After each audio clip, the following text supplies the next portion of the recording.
En aquel tiempo decía Jesús a sus discípulos: ganaos amigos con el dinero de iniquidad, para que cuando os falte os reciban en las moradas eternas. El que es fiel en lo poco, también en lo mucho es fiel. El que es injusto en lo poco, también en lo mucho es injusto.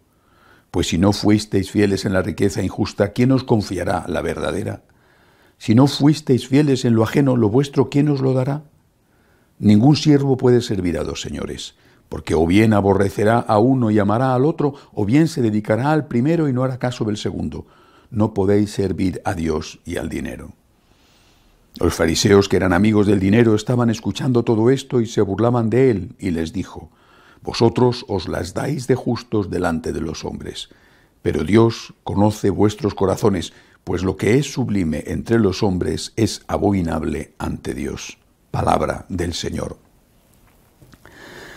Es la segunda vez en pocos días que el Evangelio nos invita a meditar sobre el uso del dinero. Habrá al menos otra ocasión en que tendremos que volver a este tema. El Señor en este caso habla muy claramente, muy específicamente de la limosna. Y además dice de la limosna, o da a entender que del dinero, o de la limosna que procede de un dinero, dice él, de iniquidad. No sé si con esto se refería a un dinero ganado inicuamente, es decir, a un dinero de procedencia ilícita o inmoral, o bien se refería a todo el conjunto del dinero. Bueno, en cualquier caso, el Señor habla, repito, de la limosna. Y dice, y es bastante claro, que nosotros tenemos que tener en cuenta la vida eterna a la hora de dar limosna. Ganaos amigos con el dinero de iniquidad, para que cuando os falte, os reciban en las moradas eternas. No está diciendo sobornad gente o ganaos amigos para que cuando os falte os ayuden ellos a vosotros, sino para que cuando os falte, es decir, cuando llegue la hora de la muerte, que entonces ese dinero, por mucho que tengas o hayas tenido, no vale para nada. Podrás ser el más rico del cementerio, pero tus huesos van a sufrir el mismo destino que el más pobre del mismo cementerio. Dice que para cuando os falte, os reciban en las moradas eternas. Esta ha sido una enseñanza tradicional de la Iglesia. Naturalmente no justifica la limosna la forma de conseguir ese dinero. No podemos decir, puedo robar para luego dar limosna, o puedo ser un corrupto y luego me justifico dando limosna y ayudando a la gente. Eso jamás la Iglesia lo ha enseñado, ni lógicamente lo enseña hoy en día. No creo que se pueda extraer eso de esa lección, esa enseñanza de las palabras del Señor. Pero sí se puede decir, se debe decir, yo tengo dinero, yo tengo el deber de ayudar a las personas que lo necesitan. Y esto no es una opción, es una obligación. Tengo el deber de ayudar. Sobre mi propiedad privada, ganada lícitamente, sobre el dinero que tengo, que es mío, es mi propiedad privada, pesa una hipoteca social. Esta es la doctrina social de la Iglesia. Es tuyo, no hay ninguna duda, lo has ganado honestamente. Bueno, pues sobre eso pesa una hipoteca social. Tienes una hipoteca, es decir, tienes que pagar unos intereses, una hipoteca social, tienes que ayudar a la gente de aquello que es tuyo legítimamente y que una parte de eso ya lo has revertido a la sociedad con el pago de los impuestos, que es una forma de contribuir a los gastos sociales, algunos de los cuales naturalmente son también en tu propio beneficio, una sanidad pública, una educación pública, las carreteras, el ejército, bueno, todas esas cosas benefician a todos, también a ti, aunque unos vayan a necesitarlo más que otros. A lo mejor hay personas que tienen un elevado gasto médico porque son personas de mala salud desde su infancia.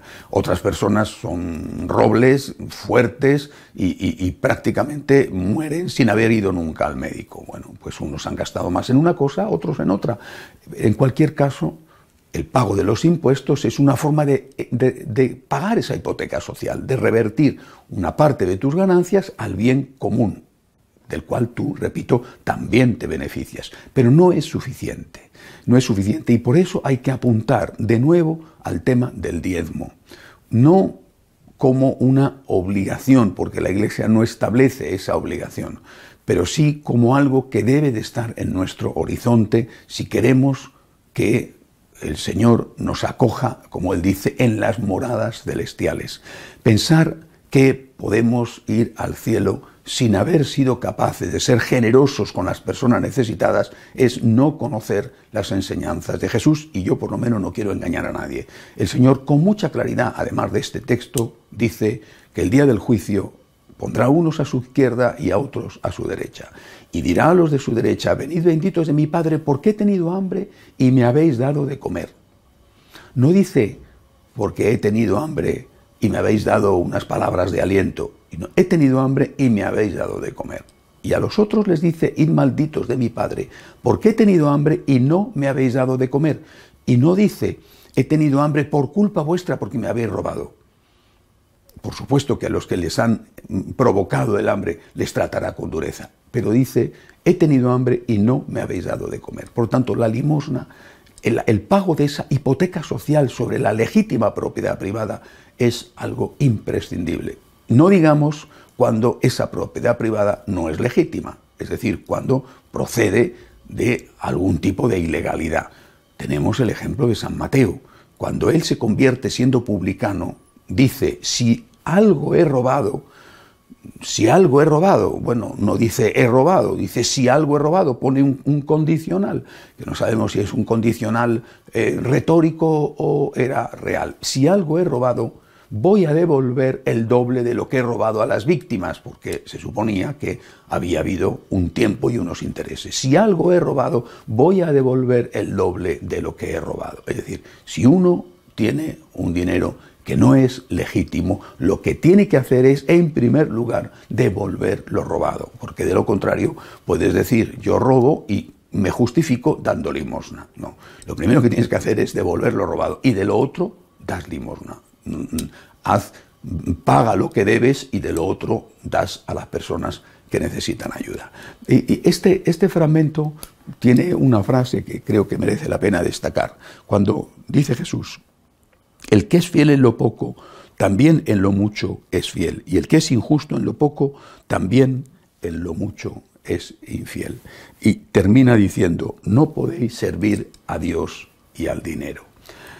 Es muy claro el Señor. Si tú has puesto en el dinero, o en las cosas que se compran con dinero, porque a veces no es el dinero, sino las cosas, los viajes, la moda, o en otras cosas que se pueden conseguir con dinero, el poder, la fama. Si tú has puesto ahí tu corazón, si es lo primero en tu vida, y muchas veces que estás sacrificando tu propia salud, tu familia, pues entonces ese será tu tesoro, pues que lo disfrute mientras pueda, porque llegará un momento en que tu salud estará arruinada, quizá tu familia también, y desde luego te van a dar un portazo cuando llegue la hora de tu muerte y quieras entrar en el cielo. Por tanto, pon a Dios en el primer lugar. Vive con equilibrio las cosas. Claro que tienes que tener dinero. La Iglesia no condena la propiedad privada. Nunca lo ha hecho. Lo que sí que dice la Iglesia es que sobre esa propiedad privada pesa una hipoteca. Y tú apunta como un ideal, pero apunta al diezmo. Algunas personas me han preguntado recientemente, a raíz de una homilía que hice el otro día sobre este mismo tema, me preguntaban: ¿el diezmo en qué consiste? Porque hay personas que consideran que el diezmo a pagar, por ejemplo, es el diezmo de los ingresos. Otras personas consideran que el diezmo sería el diezmo de los resultados. Tú tienes unos ingresos, tienes unos gastos, incluidos, por ejemplo, los impuestos, y después te queda una cantidad que a veces es muy poca. Bueno, yo personalmente, al menos para los franciscanos de María, aconsejo que el diezmo sea el diezmo de los resultados, de lo que te queda de la entrada y de la salida, es decir, de las ganancias y de los gastos, teniendo en cuenta que hay que intentar llevar una vida austera, sin derrochar, porque hay mucha gente que pasa necesidad. Otras personas me preguntaban: oiga, ¿y el diezmo incluye el pago del diezmo o la ayuda del diezmo, incluye los gastos que se hacen o las ayudas que se hacen a la Iglesia, pero también a una institución de pobres? Yo creo que sí, que naturalmente en esa cantidad que tienes que dar para no poner el dinero en el primer lugar de tu vida, debes de incluir todas esas cosas que son obras que benefician a otras personas. En cualquier caso, no se trata de una ley que hay que cumplir y que si no se cumple uno va a ir al infierno. Me refiero a la ley del diezmo. Se trata de que la limosna es obligatoria para un católico. El diezmo es una orientación, el diezmo es una perspectiva, es intentar eso, pero es una obligación dar limosna. Y esto no es un invento mío o de otro cura que quiere sacar dinero, o de un obispo o de la iglesia. Esto es algo que procede de la enseñanza del propio Señor Jesucristo.